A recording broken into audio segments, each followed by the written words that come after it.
Di belakang saya saat ini sedang berlangsung, ini adalah pertemuan dari orang tua Jessica dan juga Jessica setelah ia 8 tahun berada dan juga menjalani masa hukumannya di Lapas Pondok Bambu dari tahun 2016 lalu. Jika kita melihat perjalanan dari kasus Jessica Kumala Wongso, ini sebelumnya ia ditetapkan sebagai tersangka pada tanggal 30 Januari tahun 2016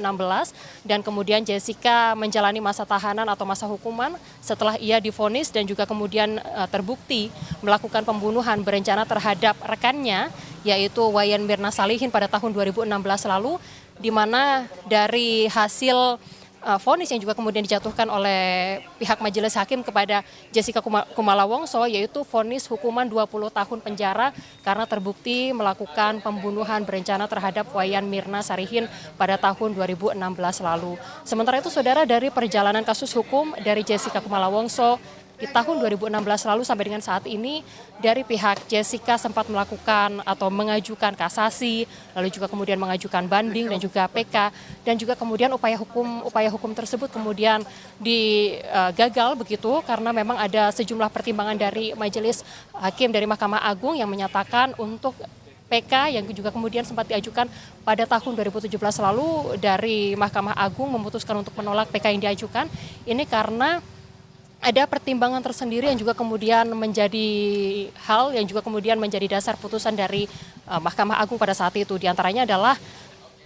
untuk Jessica ini dianggap memiliki motif, yaitu memiliki hubungan dengan si peminum kopi yang dalam hal ini adalah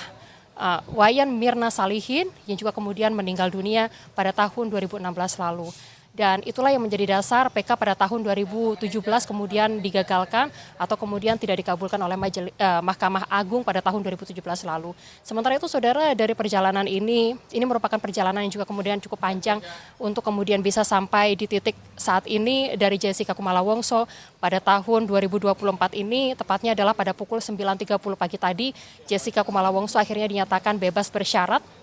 Dan juga kemudian ia keluar dari Lapas Pondok Bambu pukul 9.30 waktu Indonesia bagian Barat. Tadi ia tiba keluar dari lapas juga kemudian didampingi oleh pihak kuasa hukumnya. Di antaranya adalah Oto Hasibuan yang juga kemudian mendampingi serangkaian prosesi untuk bebas bersyaratnya Jessica Wongso pada hari ini. Di antaranya adalah tadi setelah keluar dari Lapas Pondok Bambu, Jessica kemudian menuju ke Kejari, Jakarta Timur, dan saat ini berakhir di Balai Permasyarakatan, di mana Balai Permasyarakatan ini nantinya menjadi prosedur akhir dari bebas bersyaratnya Jessica sebelum ia kemudian nantinya akan dikenai wajib lapor selama atau sampai dengan pada tahun 2032 mendatang. Dan untuk prosesi-prosesi ini seperti yang tadi kemudian disampaikan di Balai Permasyarakatan ini, nantinya Jessica juga akan diminta untuk kemudian menandatangani sejumlah dokumen yang juga kemudian menjadi penanda awal bebas bersyaratnya